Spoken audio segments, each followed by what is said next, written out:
Hello Internet, my name is Lorraine. I am doing this little tutorial on how to use the Internet TESL Journal or the iTESLJ. It says here for teachers of English as a second language. Even though the website I'm going to go through it seems kind of boring, this website has so many resources for teachers that also links to other outside resources, and that instructors who've uh, taught certain lessons can put their lessons on this website also. It has a huge archive for quite a few years that you can look through. But yeah, this is one of my go-to websites for when I'm creating lesson plans or if I'm trying to look up information, any stuff like that. So here on the Internet TESL Journal, you'll find here first is the home page, which we are looking at right now anyways. It's probably going to go to refresh. Yes, it is. Okay. When we first look at the home page, you'll see how it's separated into like articles, lessons, techniques, questions, games, jokes, things for teachers, links, activities for ESL students. So it does have a section for students, but it's mostly for teachers to create lesson plans, to have activities, especially if you didn't plan something out. Well, here's your backup right over here. So seriously, I've gone through here for so many lesson ideas. And then what I like also is that there are articles where people who've done research will put in their research that they've done and what has worked for them or what they found, that kind of information. So when we go down, let me go down the page. It says sortable table contents. So when you go through the main page, every page isn't like this, but when you're going through the home page, you'll find here the date that an item was posted, the folder of where it's located, the names of the people, because you gotta give credit, and the title of either the activity, the lesson, the article, whichever one it is. So you'll find a lot of awesome activities, ideas over here too. But if you don't have time to go through this, what I found most useful is these search areas. This one seems more like it's for students, so I don't use it as much if students have questions. This one is if you're really looking for something specific. It'll help you break it down. And then this one is the general one for anything. So let me go through an example. I really enjoy going through listening activities. So let me just look up listening. And let's see, it shows right there. I was searching for it because I do like doing some listening activities. Sometimes it's hard to find. And I'll come up with a pretty extensive list of sites. One that I found really interesting was this one called Audio for ESL/EFL Listening and Read Along. And then I saw Flash MP3. I'm like, what is this?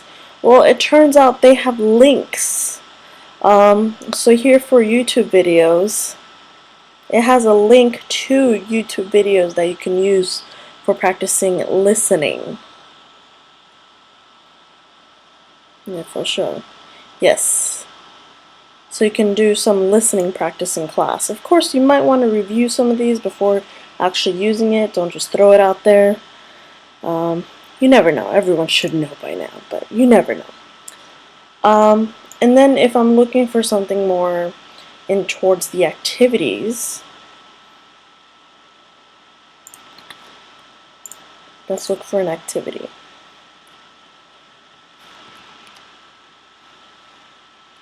Let's see. Oh, here, English. This one I found. Activities for ESL, EFL students, English study.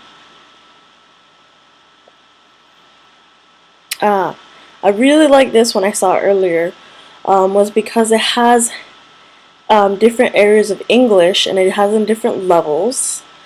Even though, of course, it's not broken down even more, but it has it there. But it also has bilingual quizzes, which I've never seen before, especially finding anything Burmese. I've never seen anything else that has anything related to Burmese. But it's here. I was like, what? So that's something I'm definitely going to check out later. But it's awesome that the website links to other different websites too. And that one that we're using was a free find. Oh no, sorry. This is a free find. This one's a4esl.org. So if you want to check it out later, note it down. Okay, let's go back to the home page. So on the home page, it also has copyright submission policy. Submission policy has this because you can submit work or activities that you've done in your classroom. So suppose you went through a lesson plan and there was an activity that worked really well with your students. You can post that onto this website. Yeah, of course it does have to go through approval, and that's what really is that's what's really awesome about this website. It does have to go through an approval versus other websites you just post it and that's it. This one, they have to like go through the information that you provided, try it out in various classes, and if it works, okay, let's put it onto the journal. So it's not just any other kind of activity. The only time that it is if it's linked to another website. And then here you can find another way of searching, oh my gosh, from the different years, the way it's sorted, articles, lessons, techniques, and the search area. Also, if you're worried about levels, suppose you're teaching high intermediate or low beginner, you can do that with the custom search area here too. You can look up for listening activities, beginners or high intermediates or anything that you need.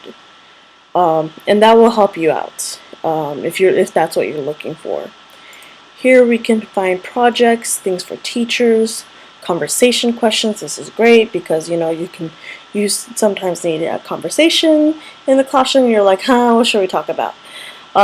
Classroom games, which would be really helpful because sometimes, depending on what age group you're teaching, games could be really great. Jokes for ESL. I went through some of these, kind of corny, but I think you'll enjoy it if you enjoy some corny jokes. And then these are links to other websites also, and then also it has quizzes. So this is a great website to go through, honestly. It looks very plain, it really is. Let me go through here. But the resources that it provides are really useful. 2 lessons.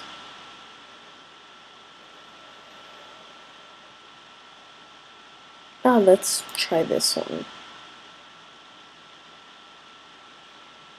Okay, so it tells you the information, the title of the activity, the introduction for the teacher, what you should prepare for, activity part A, activity part B, and some general information. Of course, some activities are longer than others, and it tells you when it was posted, but it gives you a lot of background information to really prepare you, especially when it comes to the lessons. The most important part that I really want to show you that I think everyone would benefit from, especially instructors, would be through the search areas. Especially if you're not really sure what you want to teach or what levels, what things to plan out. These are the best areas to use to help you out, to plan out for the week, the month, the semester, who knows. I hope this video helped you. I know it's kind of boring because it's not like the website is going woo or anything like that, but it's very useful, and you'll find it very beneficial.